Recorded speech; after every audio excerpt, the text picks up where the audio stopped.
So let's starting reading our stages.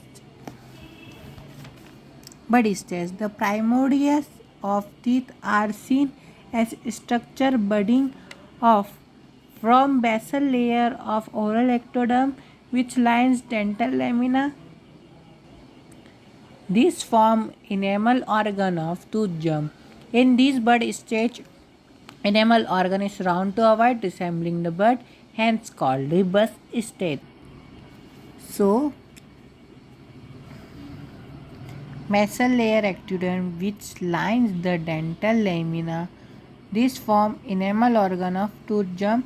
This bud stage enamel organ is round to ovoid resembling the bud, hence called the bud stage. Okay. The enamel organ is separated surrounding tissue by basement membrane. This stage two types of cells are seen histologically. Cell of periphery of bud are cuboidal in shape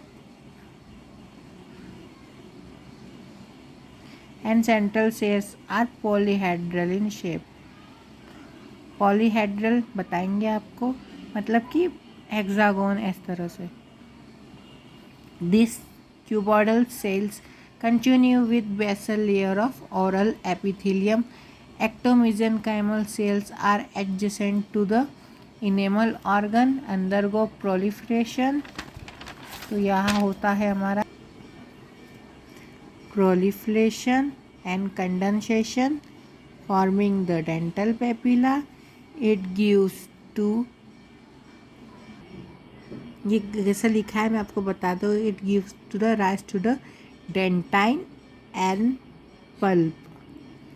तो ये proliferation portion है वो condense of ectomesenchymal cells होगा. Proliferation condensation यही होगा और इससे dentine and pulp का फॉर्मेशन होगा इन द बड स्टेज.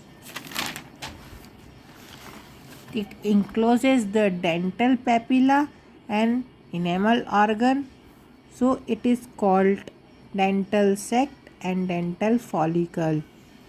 तो डेंटल सैक डेंटल फॉलिकल हमने कहाँ पर देखा था, यहाँ देखा था डेंटल पेपिला जो डेंटाइन एंड पल्प फॉर्मेशन कर रहा था, और डेंटल फॉलिकल सैक. तो the proliferation portion of this ectokinal cell that contains to form the encloses the dental papilla and the enamel organ.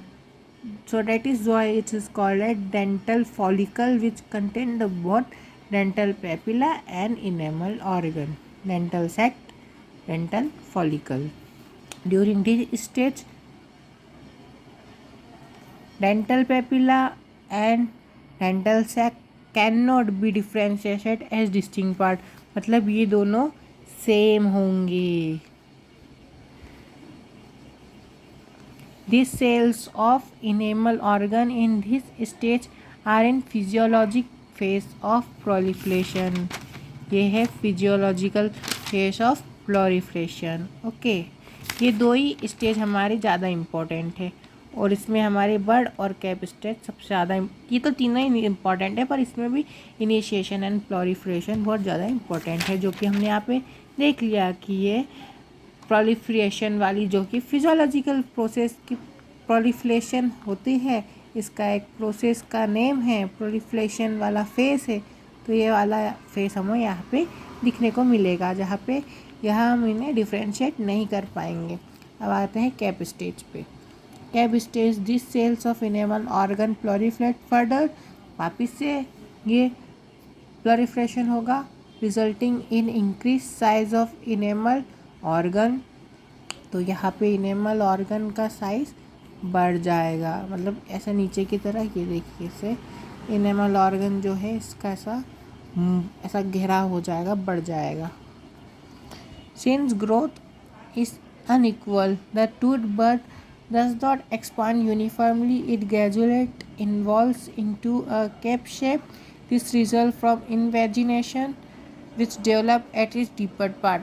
ऐसे डीपर पार्ट में जो है इन्वेजिनेशन होगा और ये कैप लाइक, ये देखिए ये जैसे कैप लाइक फॉर्मेशन हो रहा है, that's all it is called is cap stage.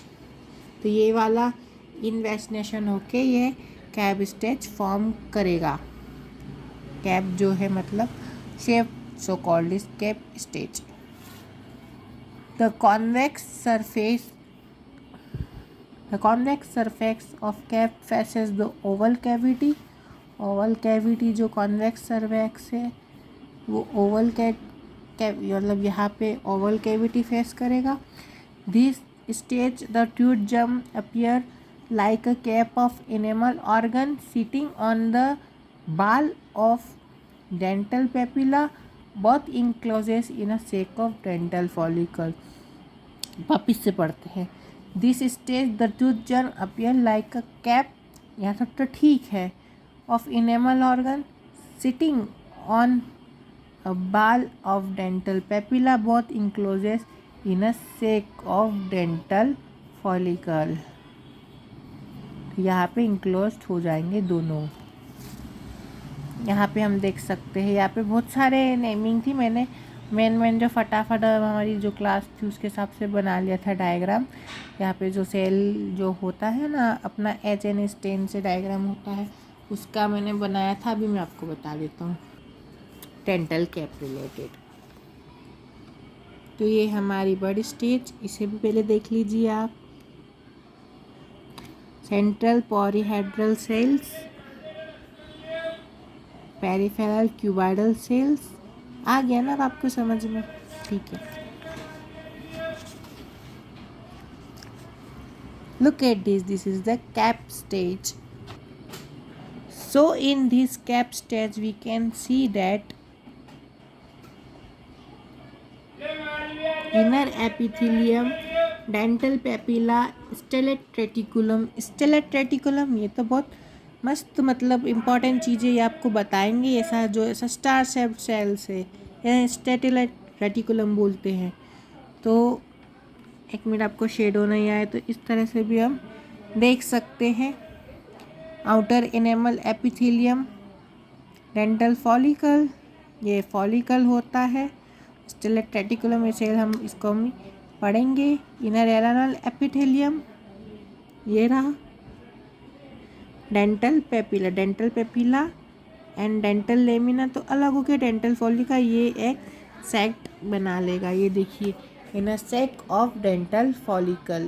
Okay, cap stage is now divided into the late stage or early stage, arbitrarily divided into early late stages solely based on the phase of development of stellate reticulum।